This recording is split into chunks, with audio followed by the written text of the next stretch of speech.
श्री आशुतोष महाराज जी के अनुसार गुरु का स्थान जीवन में सर्वोच्च है, क्योंकि वही जीवात्मा को उसके वास्तविक स्वरूप, आत्मा एवं परमात्मा से जोड़ता है। उन्होंने अपने प्रवचनों में समझाया कि गुरु को धारण करना केवल बाहरी अनुकरण नहीं, बल्कि आंतरिक समर्पण और स्थायी श्रद्धा का विषय है। गुरु क्यों और कैसे धारण करें? गुरु का धारण करना मतलब है अपने जीवन में ऐसे सद्गुरु को अपनाना जो आत्मज्ञान, ब्रह्म ज्ञान प्रदान करे और हमें ईश्वर बोध की दिशा दिखाए। उनके अनुसार यह ज्ञान ही वह कुंजी है जो मनुष्य को तमोमय अंधकार से निकालकर दिव्यता की ओर ले जाती है।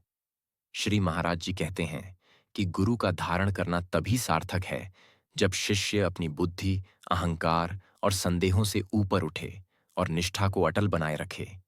जो शिष्य सच्चे भाव से समर्पित होता है वही गुरु की शक्ति और कृपा का अनुभव अपने भीतर कर पाता है। गुरु पर आधारित श्रेष्ठ पंक्तियां।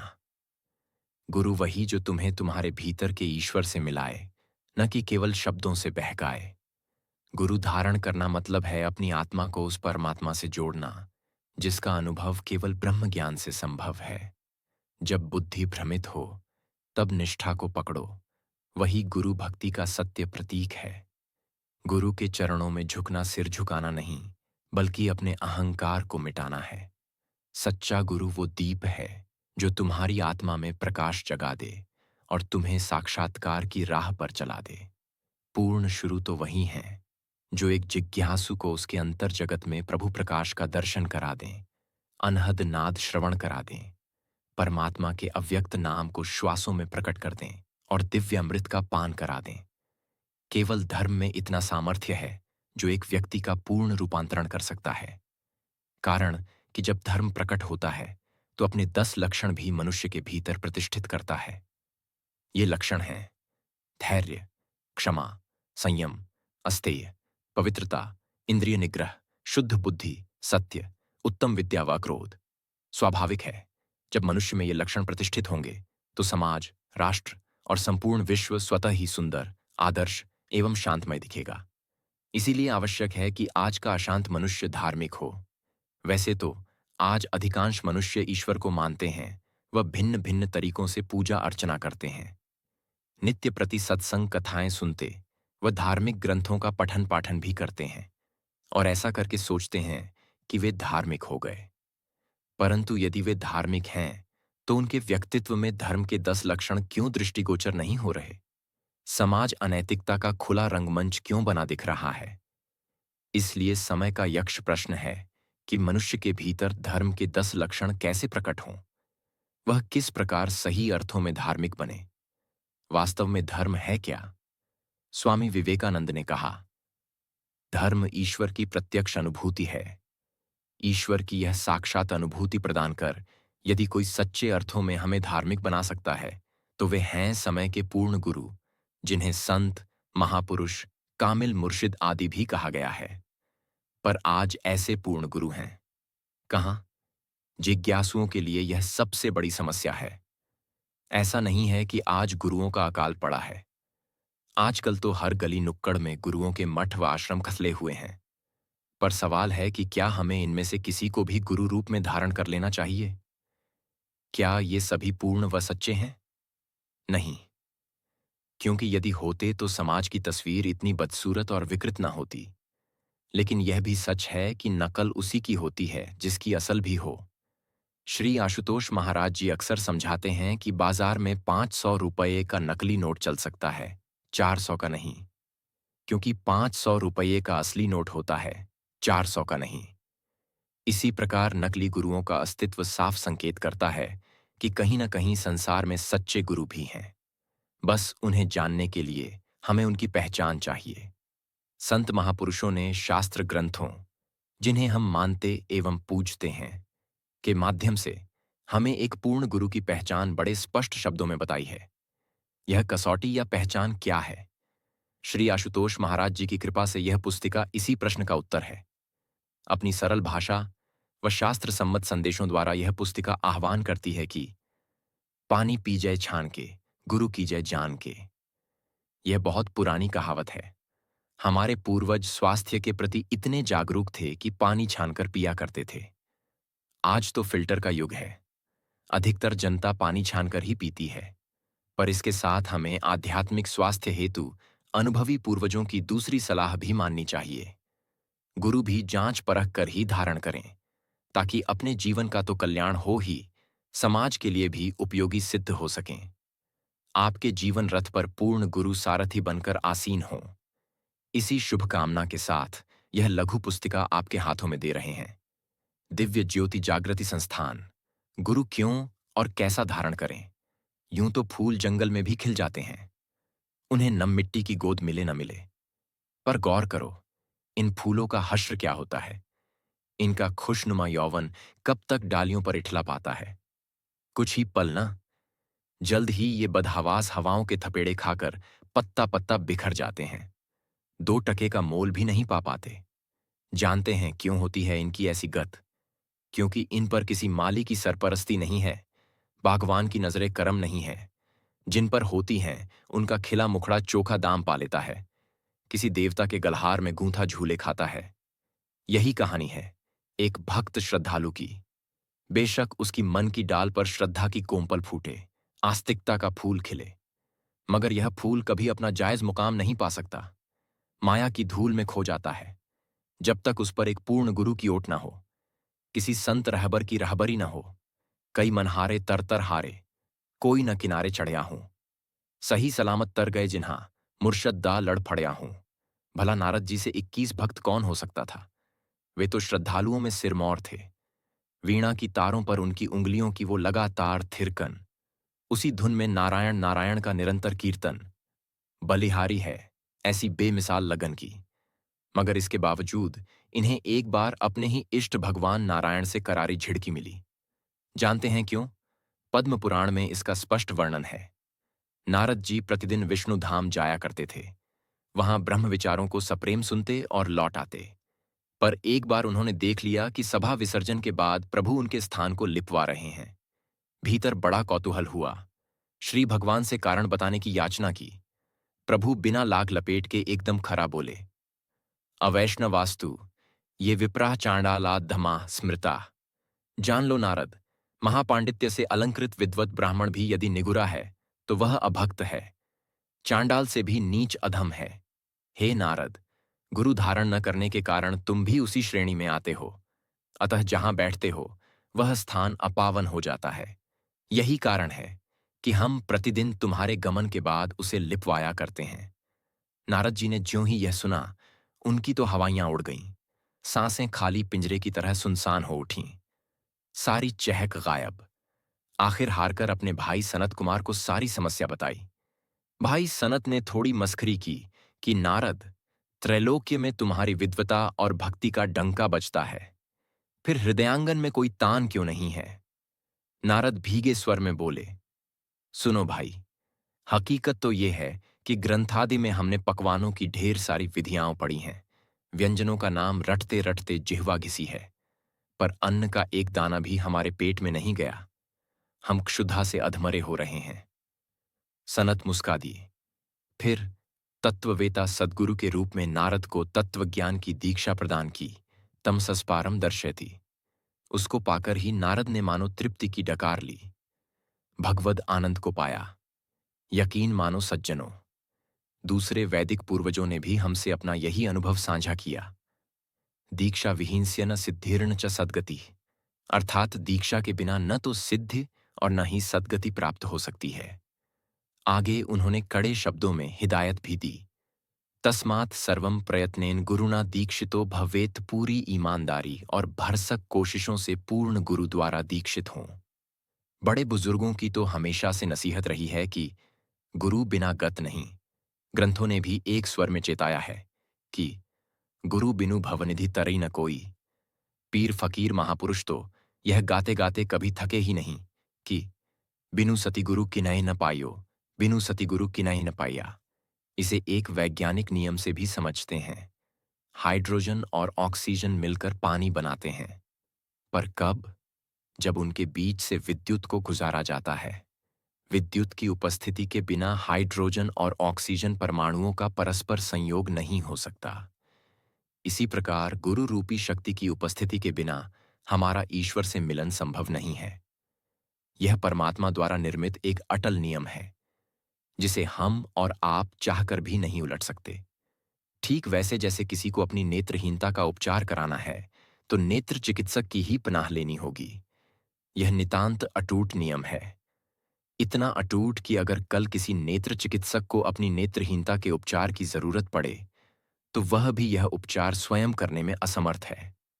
उसे भी किसी अन्य नेत्र चिकित्सक की टेक लेनी ही पड़ेगी।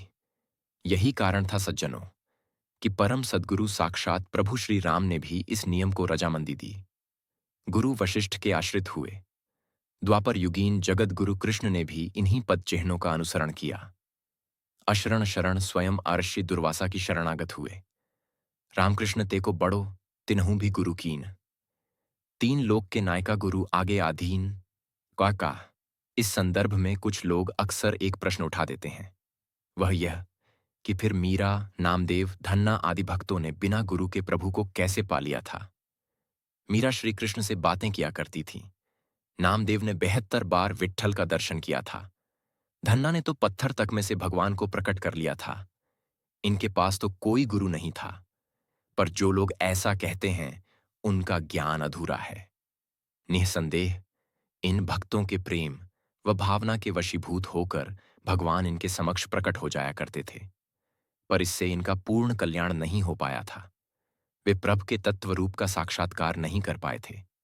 इसलिए बाद में इन सब ने भी पूर्ण गुरु की शरण ग्रहण की थी।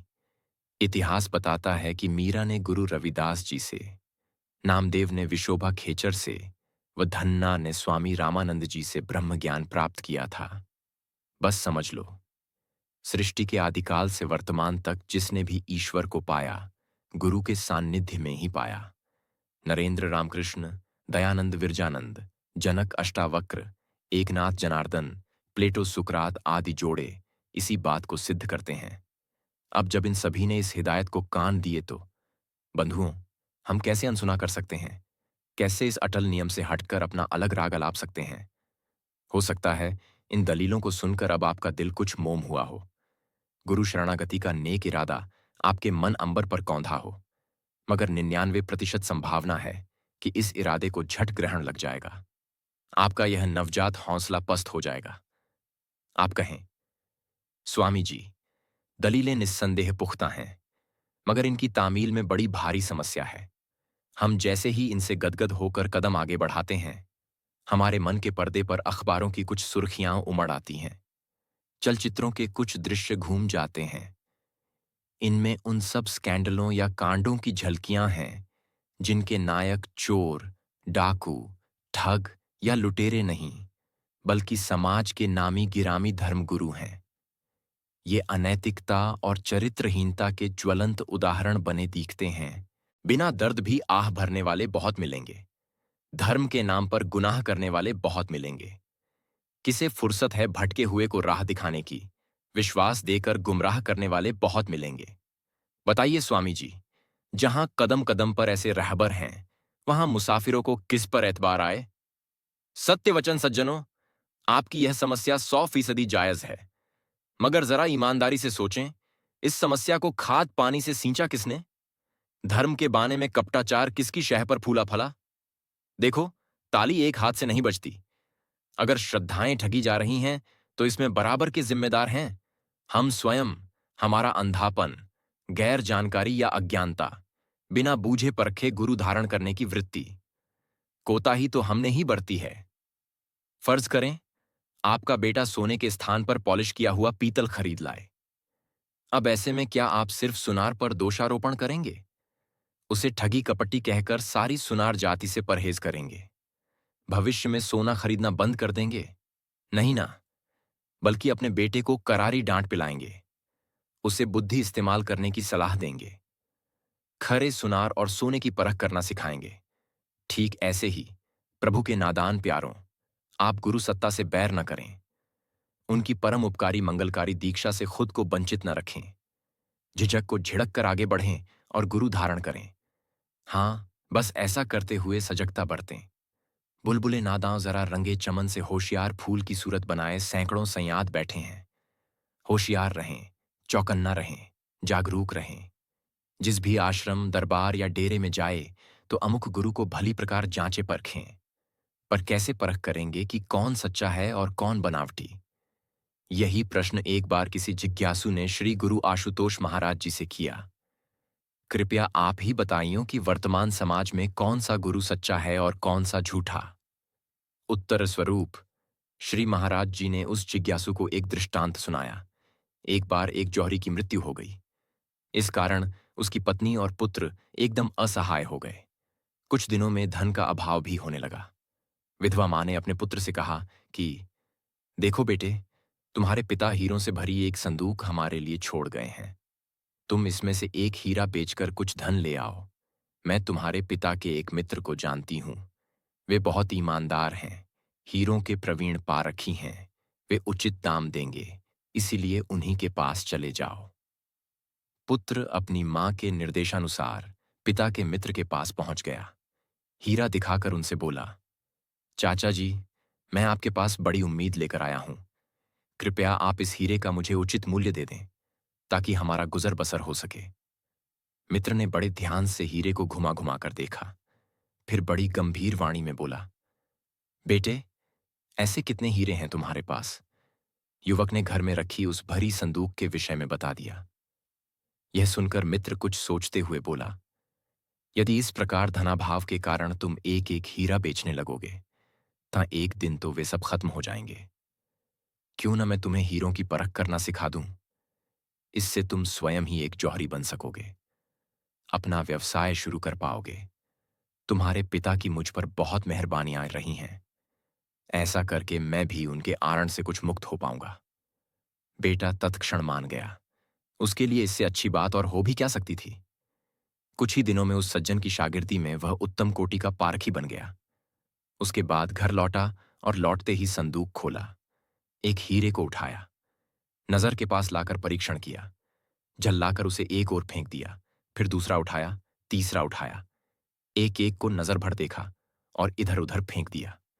मां हैरान परेशान जमीन पर बिखरे हीरे समेटते हुए जोर जोर से पुत्र को डांटने लगी, मूर्ख, तेरा दिमाग ठिकाने पर है कि नहीं? अपने पिता की जीवन पूंजी इस तरह फेंक रहा है। पुत्र ने कुछ नहीं सुना, संदूक खाली करता गया।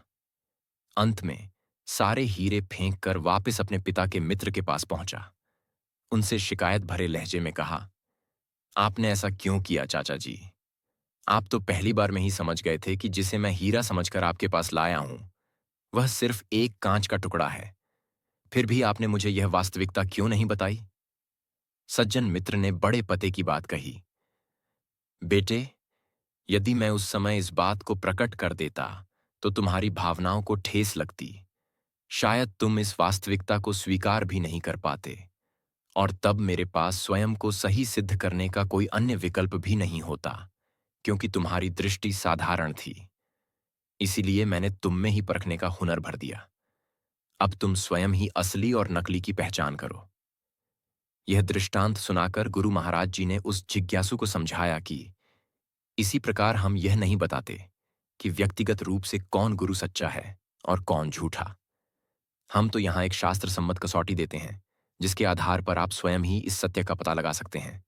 इस कसौटी पर कसकर खुद सच्चे झूठे की परख कर सकते हैं। हीरा परखे जौहरी, शब्द को परखे साध। जो कोई परखे साध को, ताका मता अगाध। यहां हम आपको वह अगाध मति अर्थात विवेक देते हैं, जिससे आप स्वयं साधु संत की पहचान कर सकें।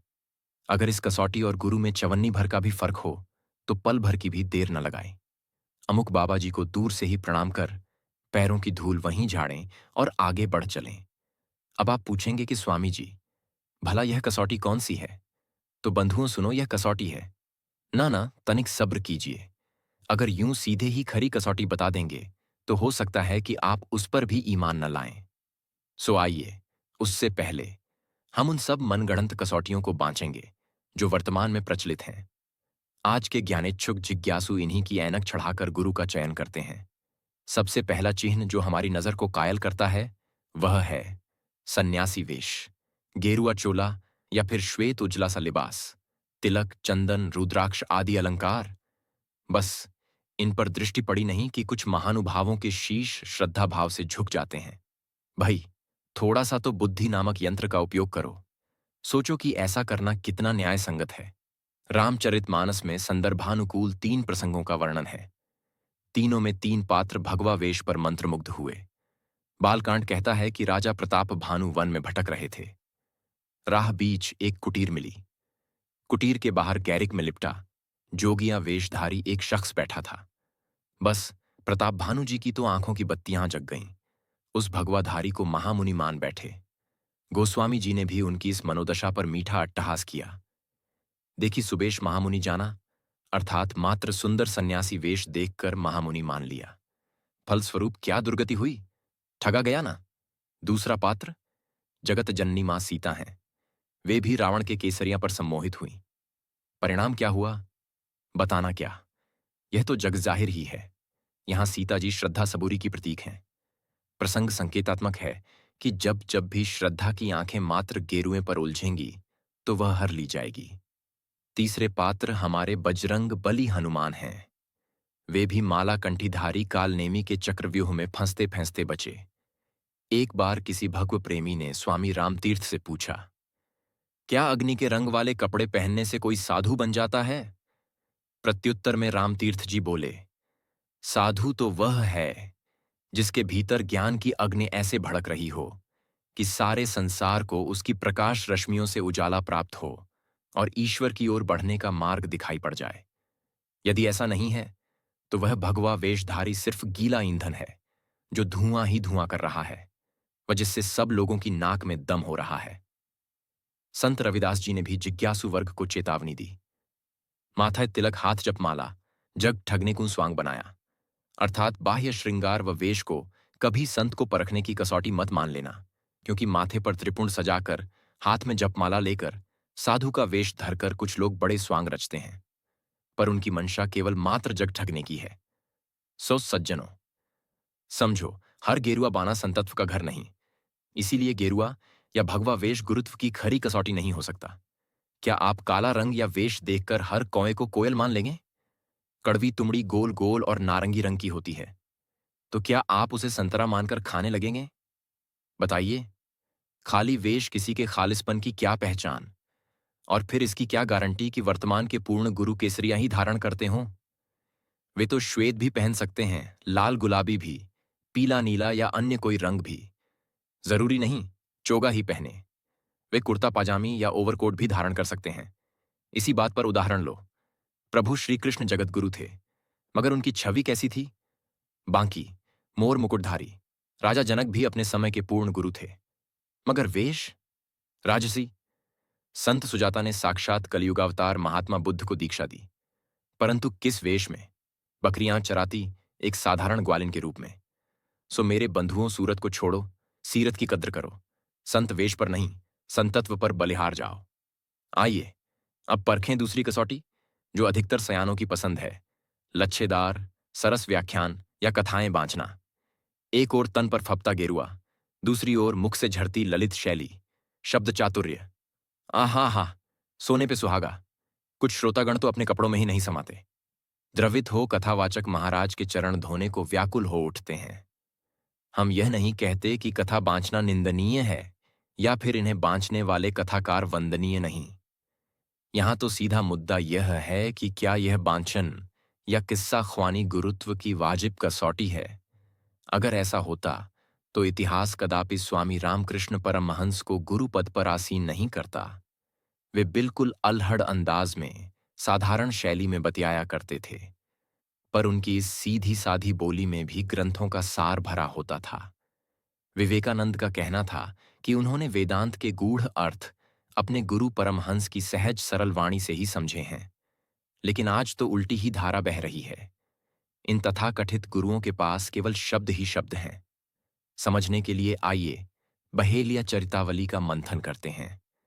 ये बहेलिया महाराज सिर से पांव तलक फूल पत्तों लताओं को ओढ़ लेते हैं, एक हरे भरे वृक्ष का छद्म वेश धर लेते हैं, फिर उसमें एक गोंद पुता बांस भी छिपा देते हैं। भोले पंछी उनकी छांवदार हरियाली पर रींच उठते हैं, चहकते हुए उड़ आते हैं और चिपक जाते हैं बांस से। गोस्वामी जी ने विनय पत्रिका में इस प्रसंग की बड़ी सटीक तुकें जोड़ी हैं। फरमाते हैं, बिरची हरि भगति को बेश पर टाटिका, कपट दल हरित पल्लनी छोवों। जैसे कपटी बहेलियां हरित वृक्ष का रूप धर लेता है, वैसे ही कुछ गेरुआ वेशधारी तथा कथित संत महंत हैं। नाम लगी लाई लासा ललित बचन कही, व्याध ज्यों विषय बिहंगणी बझावूं। ज्यों गोंद पुता बांस चहकते पंछियों को फांसता है, ठीक वैसे ही इन संतों महंतों की मीठी मधुर शब्दावली है। वह भी भोले और सहज विश्वासी जनों को अपने कड़े जाल में जकड़ लेती है। इसी रौ में स्वामी रामकृष्ण परमहंस तो एक गुदगुदाता चुटकुला ही कह गए। एक इलाके में सुनार की बड़ी आकर्षक दुकान थी। उससे भी आकर्षक सुनार का परिवार था। दिखने में परम वैष्णव, गले में कंठी, कलाइयों में रुद्राक्ष, माथे पर चंदन तिलक। खरीदार उनके रूप पर विमुग्ध हुए खिंचे चले आते। भीतर कदम धरते तो सुनार परिवार का कोई जपता, केशव केशव। कुछ क्षण बाद दूसरा सुमिरता, गोपाल गोपाल। उसकी सुनकर तीसरा कहता, हरि हरि। फिर चौथा गाता हर हर। जिसे देखो उसके होठों पर बस प्रभु नाम का गहना। इन मुंह अखरे गहनों की चकाचौंध खरीदारों की आंखें चौंधियां डालती। कुछ ऐसे कि सुवर्ण गहनों की शुद्धता की ओर तो उनका ख्याल ही नहीं जाता। वे सोचते, वाह क्या संस्कारी घराना है। निश्चिंत हो आंखें मीच कर सौदा कर लेते। मगर पता है केशव केशव की धुन में क्या सवाल छिपा था? यही कि ये खरीदार कैसे हैं, कैसे हैं। गोपाल गोपाल का अर्थ था, अरे घबराओ नहीं, ये गांवों का सीधा सादा दल है। अच्छा फिर हरें, हरण करें क्या? यही हरी हरी में छुपी गूंज थी। फिर चौथा सदस्य हर हर कहकर अपनी राय देता, हाँ हाँ हरो हरो, जल्दी हरो सज्जनों। संभव है इसे पढ़कर आपके होठों पर हल्की सी मुस्कान खिली हो। अच्छा है, मुस्कुराइए, मगर साथ ही इन उदाहरणों या कहानियों के इशारे पकड़िए। इनके सबक ग्रहण कीजिए। वाक्पटुता या मधुर व्याख्यान, ये भी ठगी के नुस्खे हो सकते हैं। इसलिए सावधान। इस कसौटी पर भी गुरु धारण करने की भूल न करें। एक अन्य कसौटी जिसकी बत्तियां जगाकर हम गुरु टोहते हैं, वह है भीड़। भक्तजनों का समूह बड़े तार्किक अंदाज में तर्क देते हैं। स्वामी जी, देखो ना बाबा जी के पास कितनी भीड़ है। जनता चक्कर काटती है, दुनिया पीछे लगी है। अरे कुछ तो होगा ही, वरना क्या ये सब पागल हैं? वाह क्या कसौटी है, क्या तर्कपूर्ण सोच है हमारी। बलिहारी। शायद यही शानदार तर्क किसी श्रद्धालु ने कबीरदास जी के सामने भी रखे होंगे। तभी तो उन्होंने यह बिंदास झिड़की देते हुए कहा, फूटी आंख विवेक की, जाने न संत असंत, जिसके पीछे 10-20 लोग कहें महंत। सोचो सज्जनों, भीड़ संतत्व का मापदंड कैसे हो सकती है? क्योंकि जमात इकट्ठी करने में क्या दुश्वारी, कौन सा मोर्चा संभालना पड़ता है। अगर कोई भी बाबा जी मन भावन अदाएं या फिर कुछ हट के स्वांग रचने में माहिर हों, तो वहां आसानी से भीड़ जुट सकती है। कोई बड़ी बात नहीं, मगर ध्यान रखो, भीड़ और भेड़ चाल में कुछ खास अंतर नहीं होता। एक बार एक अध्यापक ने अपने छात्रों को भेड़ें दिखाते हुए पूछा, देखो बच्चों, ये 20 भेड़ें हैं। इनमें से अगर एक कुएं में गिर जाए तो कितनी बचेंगी? बच्चों ने झट उत्तर दिया, मास्टर जी 19। पास से ही एक अनुभवी गडरिया गुज्जर रहा था। वह टोकते हुए बोला, बिल्कुल गलत जवाब, एक भी नहीं बचेगी, क्योंकि यदि एक भेड़ कुएं में गिरी तो शेष सभी उसका अनुसरण करते हुए कुएं में कूद पड़ेंगी। इसे कहते हैं भेड़ चाल। इसलिए साधो, सावधान, आप ऐसी मानसिकता न रखें। भीड़ के संग भेड़ चाल न चलें। कुछ भाई बंधुओं और माताओं को तो बाबा जी के चेहरे का नूर ही छल लेता है। कहते हैं, स्वामी जी देखिए ना, कैसा जलाल है उनके चेहरे पर, तब चमक रहा है। मगर भोले मानस, हमें यह बताओ, शिरडी के पूर्ण गुरु साईं बाबा के मुखड़े पर तो झुर्रियों का जाल बिछा था। क्रांतिकारी गुरु चाणक्य का चेहरा चेचक के दागों से मढ़ा था। प्लेटो आदि दार्शनिकों के गुरु सुकरात निहायत कुरूप थे। अष्टावक्र 8 अंगों से टेढ़े थे। तो क्या ये सभी तपविहीन थे? नहीं, बल्कि ये तो तपस्या के साक्षात प्रतीक थे। इसलिए जलाल तलाल को देखकर न बहकें। हो सकता है बाबा जी के चेहरे पर अंगूरी नूर दमक रहा हो, अनार रस की लाली उछालें मार रही हो। कुछ बंधु सिर्फ चमत्कार को नमस्कार करते हैं। बाबा जी ने एक हाथ लहराया तो घड़ी प्रकट हो गई, दूसरा घुमाया तो सेब संतरे, टोना टोटका फेंका तो बीमारी रफू चक्कर हो गई। बिगड़ा काम बन गया। जी बस, हो गए हम कुर्बान, बाबा जी के करतबों के 100% फैन। मगर आधुनिक युग की संतानों, तनिक इतना बता दो, then what is the difference between a जादूगार एंड अ सदगुरु? फिर एक जादूगर और सदगुरु में अंतर कितना बचा? आपने तो तंत्र मंत्र से लैस एक तांत्रिक और परम तारिणी ब्रह्म विद्या देने वाले सदगुरु को एक ही धरातल पर लाकर खड़ा कर दिया। क्या यह आज तक की पूर्ण गुरु सत्ताओं और स्वयं अपनी आत्मा के प्रति भी अन्यायकारी नहीं? मनन करेंगे तो कहेंगे, जी बिल्कुल। साथ ही एक बात और बता दूं, ऐसे चमत्कारी बाबाओं से अच्छे तो जादूगर ही हैं, जो ईमानदारी से साफ साफ कहते हैं कि जी, यह तो बस हाथ की सफाई है, महज जादू है, कोई दिव्य शक्ति से किया गया चमत्कार नहीं। पांचवें किस्म के महानुभाव तो सबसे निराले हैं। वे तो कसौटी वसौटी से ऊपर की बात करते हैं। उनकी धारणा है कि भाई, सब ठीक हैं, सब गुरु अच्छी बातें और कल्याण का रास्ता ही तो सुझाते हैं, इसलिए हमारा तो सभी को प्रणाम है। क्या करना ज्यादा सोच के, परख वरख करके। अब यह जो धारणा है, बड़ी खतरनाक है। हमारा सभी ठीक है वाला यह रवैया ही अध्यात्म की जड़ों पर कुठाराघात करता है, समाज की जमीन पर जहरीली खरपतवार उगने का अवसर देता है। हमारी इसी मूक बधिर मानसिकता से बनावटी और पाखंडी तत्व सिर उठा और पैर जमा लेते हैं। महिमावान गुरुपद पर बेधड़क बैठकर भोली भाली जनता की श्रद्धा को ठगते व लूटते हैं। सो ऐसी धारणा के धारक न केवल समाज का, बल्कि स्वयं अपना भी पतन कर डालते हैं, अपना लोक परलोक दोनों बिगाड़ लेते हैं। प्रभु श्री कृष्ण ने भी गीता में स्पष्ट कहा, यह शास्त्र विधि मुत्सृज्य वर्तते कामकारतः न स सिद्धिमवाप्नोति न सुखम न पराम गतिम। अर्थात जो पुरुष शास्त्र विधि को त्याग कर अपनी कामना से प्रेरित होकर ही कार्य करता है, वह न पूर्णत्व की सिद्धि प्राप्त करता है, न सुख और न ही परम गति। अतः प्रेमी बंधुओं, जिज्ञासा करें उस शास्त्र सम्मत दिव्य कसौटी को जानने की, जिस पर वह पूर्ण महापुरुष जुग जुगों से खरे उतरते रहे हैं और आगे भी रहेंगे। अब वह उचित समय और स्थल आ गया है, जहां आपको वह सच्ची कसौटी बता दी जाए। मगर अब भी हम यह कसौटी अपनी जुबानी नहीं बताएंगे, क्योंकि उस पर भी कोई पक्षपात का मुकदमा दायर कर सकता है। इसके लिए हमें चाहिए एक निष्पक्ष सत्ता, एक स्वतंत्र मत, एक विशुद्ध कंठ।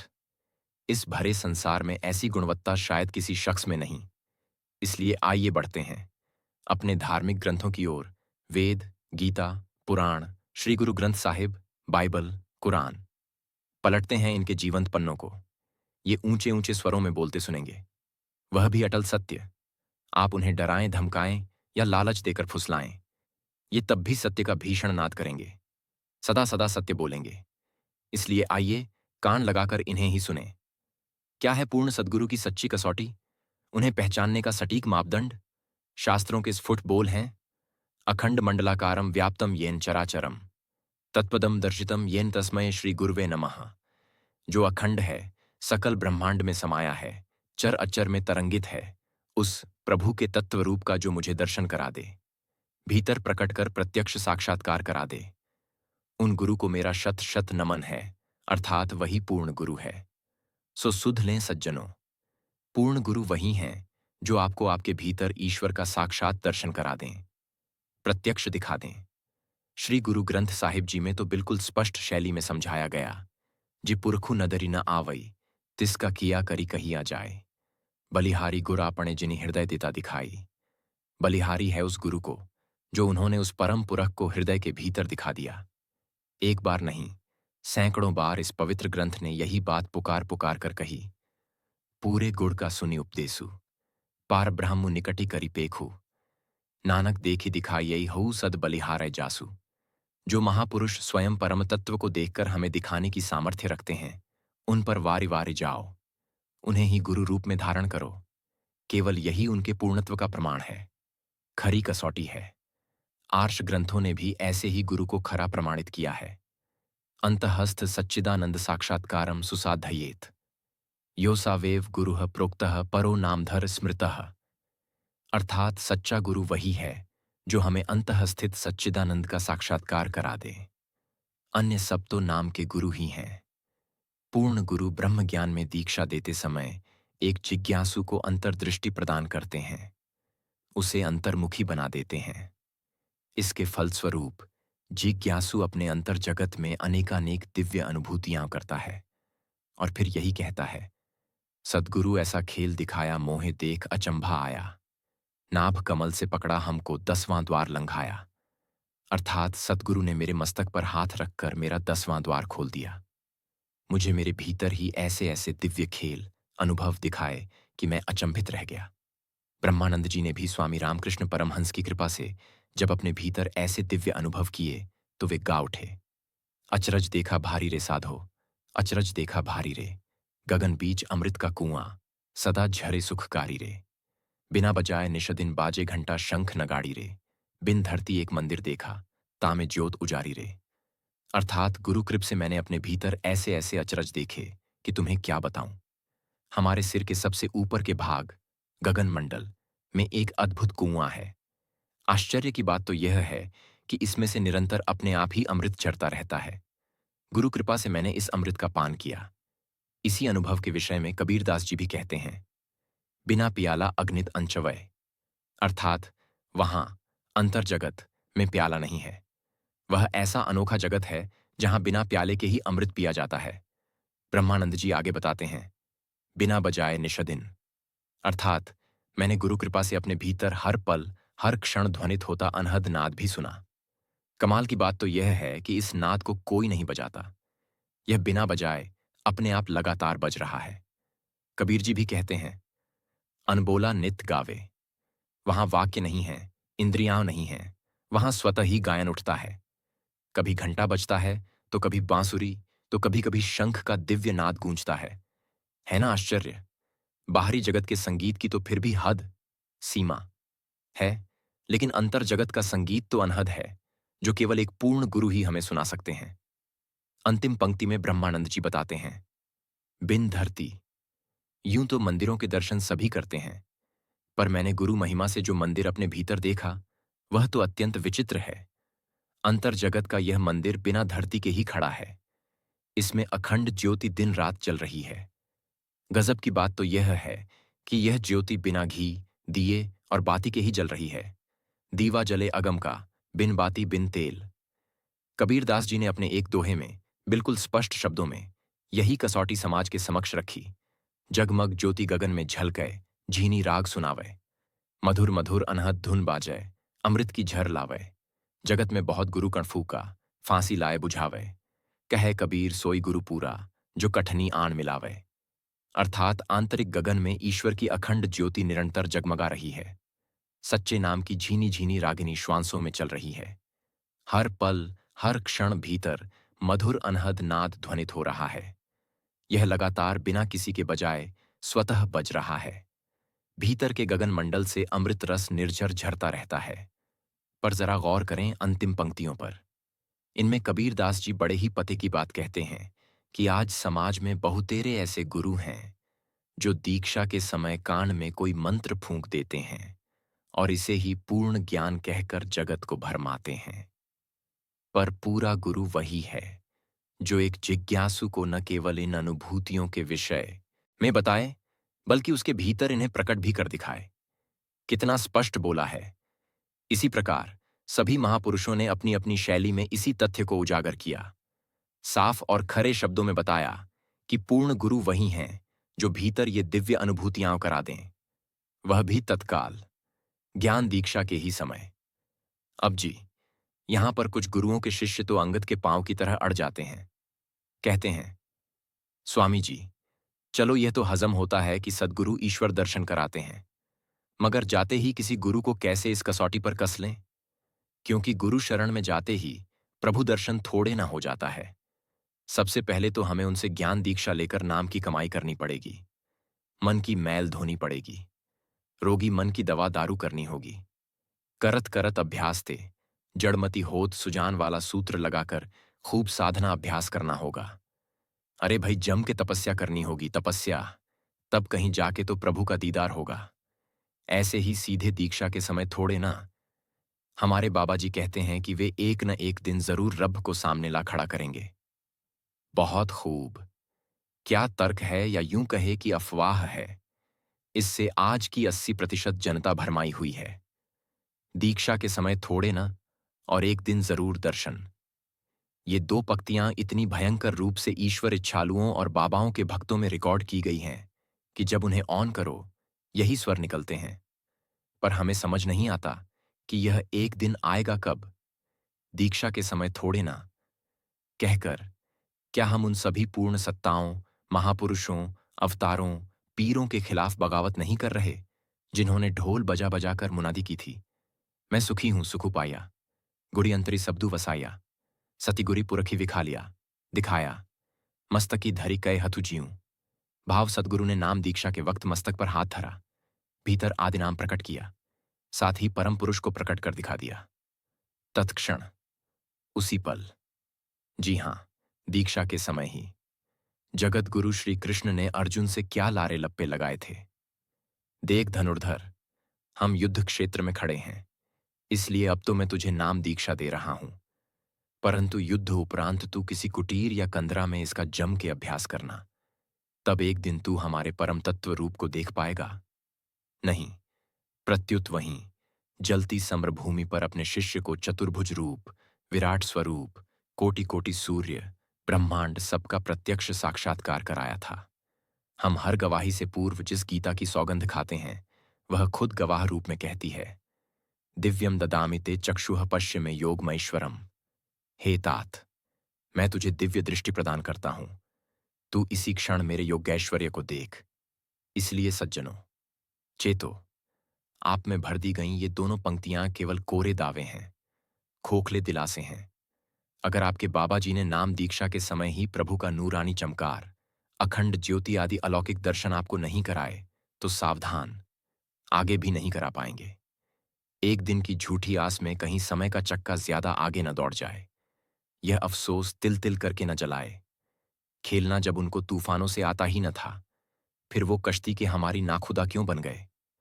और जो बंधु अभी गुरु धारण करने का विचार कर रहे हैं वे भी अब एक पल न घंवाए। मेरी मानिए, आज ही सच्ची कसौटी की सिल उठाए, गुरु दरबारों या डेरों पर घिस कर देखें। जो खरा निकले उसे गुरु धारण कर लें, उसके चरणों को जन्म जन्मांतरों तक न छोड़ने की कसम खा लें। इस प्रयास की श्रृंखला में एक बार दिव्य ज्योति जागृति संस्थान भी जरूर पधारें। यहां आप सादर आमंत्रित हैं। आपको यहां अवश्य ही शुद्ध कुंदन सी चमक मिलेगी। यह अहंकार नहीं, गर्व है, बहकावा नहीं, दावा है, जो एक नहीं श्री आशुतोष महाराज जी के हर शिष्य के मुख पर सजा है। हमने ईश्वरीय ज्योति अर्थात प्रकाश और अनंत अलौकिक नजारे देखे हैं अपने अंतर जगत में, वो भी दीक्षा के क्षण ही। श्री आशुतोष महाराज जी देखो, ताली एक हाथ से नहीं बजती। अगर श्रद्धाएं ठगी जा रही है तो इसमें बराबर के जिम्मेदार हैं हम स्वयं। हमारी गैर जानकारी या अज्ञानता, बिना बुझे परखे गुरु धारण करने की वृत्ति। फर्ज करें आपका बेटा सोने के स्थान पर पॉलिश किया हुआ पीतल खरीद लाए। अब ऐसे में क्या आप सिर्फ सुनार को ठगी कपट्टी कहकर सारी सुनार जाति से परहेज करेंगे, भविष्य में सोना खरीदना बंद कर देंगे? नहीं ना, बल्कि अपने बेटे को करारी डांट पिलाएंगे, उसे खरे सुनार और सोने की परख करना सिखाएंगे। ठीक ऐसे ही प्रभु के नादान प्यारों, आप गुरु सत्ता से बैर न करें, उनकी परम मंगलकारी दीक्षा से खुद को वंचित न रखें। झिझक को झिड़क कर आगे बढ़ें और गुरु धारण करें। हाँ, बस ऐसा करते हुए सजगता बरतें।